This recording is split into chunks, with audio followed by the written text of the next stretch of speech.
जय गुरु जी। संगत जी आज मैं महाशिव पुराण का तृतीय खंड अध्याय 28वां सुनाने जा रही हूँ।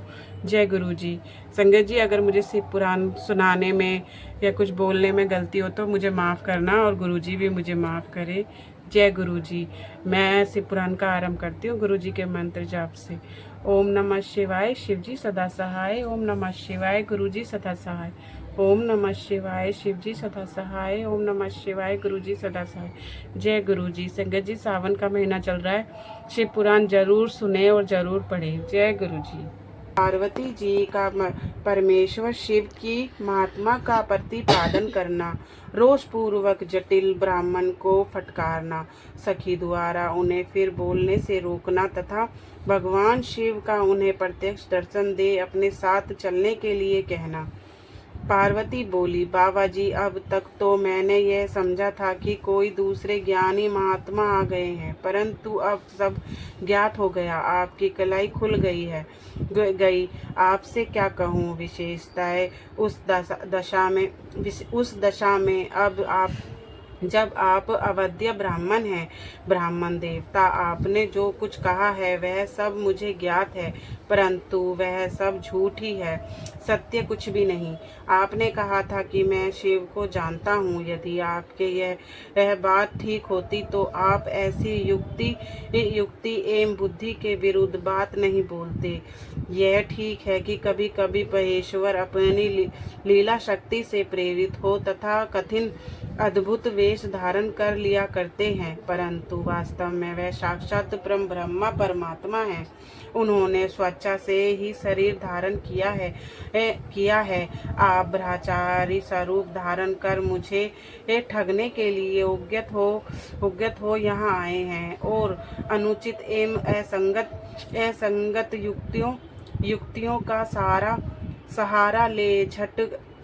सहारा ले छल कपट से युक्त बातें बोल रहे हैं। मैं भगवान शंकर के स्वरूप को भलीभांति जानती हूँ, इसलिए यथा योग्य विचार करके उनके तत्व का वर्णन करती हूँ। वास्तव में शिव निर्गुण ब्रह्मा हैं, कारण वर्ष सगुण हो गए हैं, जो निर्गुण हैं, समत गुण जिनके स्वरूप भूत हैं, उनकी जाति कैसे हो सकती है। वह भगवान सदाशिव समत विद्याओं के विद्याओं के आधार हैं। फिर उन पूर्ण परमात्मा को किसी विद्या से क्या काम।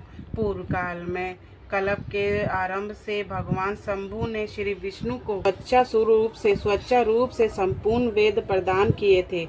अतः उन्होंने सम्मान उत्तर प्रभु दूसरा कौन है जो सबके अधीन कारक हैं। उनकी स्वच्छता अथवा आयु का नाप तोल कैसे हो सकता है। प्रकृति उन्हीं से उत्पन्न हुई है, फिर उनकी शक्ति का दूसरा क्या कारण हो सकता है।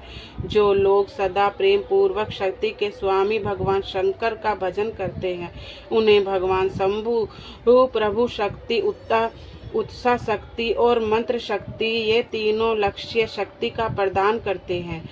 भगवान शिव के भजन से ही जीवन मृत्यु को जीत लेता और निर्भय हो जाता है, इसलिए तीनों लोकों में उनका मृत्युंजय नाम प्रसिद्ध है।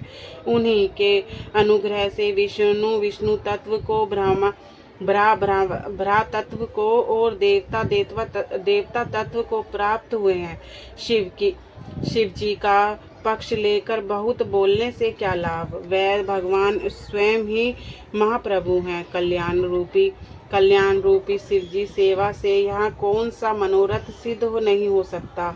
उन महादेव जी के पास किस बात की कमी है जो वह भगवान सदाशिव स्वयं मुझे पाने की इच्छा करे। यदि शंकर की सेवा ना करे तो मनुष्य 7 जन्मों तक दरिद्रता में हो जाता है और उन्हीं की सेवा से सेवक को लोक में कभी नष्ट न होने वाली लक्ष्मी प्राप्त होती है। जिनके सामने 8 सिद्धियां नित्य आकर सिर नीचा किए इस इच्छा से नृत्य करती हैं कि वह भगवान हम पर संतुष्ट हो जाएं। उनके लिए कोई भी हितकर वस्तु दुर्लभ कैसे हो सकती है। यज्ञपी यहाँ मांगलिक कही जाने वाली वस्तुएं शंकर का सेवन करती है, तथापि उनके स्मरण मात्र से ही सबका मंगल होता है। जिनकी पूजा के प्रभाव से उपासक की ये संपूर्ण कामनाएं सिद्ध हो जाती हैं। सदा निर्विकार रहने वाले उन परमात्मा शिव में यह विकार कहाँ से आ सकता है। जिस पुरुष के मुख में निरंतर शिव ये मंगल में नाम निवास करता है, उसके दर्शन मात्र से ही अन्य सब दशा पवित्र होते हैं। जैसा कि आपने कहा है, वह चिंता का भस्म लगाते हैं, परंतु यदि उनका लगाया हुआ भस्म अपवित्र होता तो उनके शरीर से झड़कर गिरे हुए उस भस्म को देवता लोग सदा अपने सिर पर कैसे धारण करते। अतः शिव के अंगों से वे स्पर्श से अपवित्र वस्तुएं भी पवित्र हो जाती हैं। जो महादेव सगुण होकर तीनों लोकों में करता भरता और हरता होते हैं तथा निर्गुण रूप में शिव कहलाते हैं, वह बुद्धि के द्वारा पूर्ण रूप से कैसे जाने जा सकते हैं।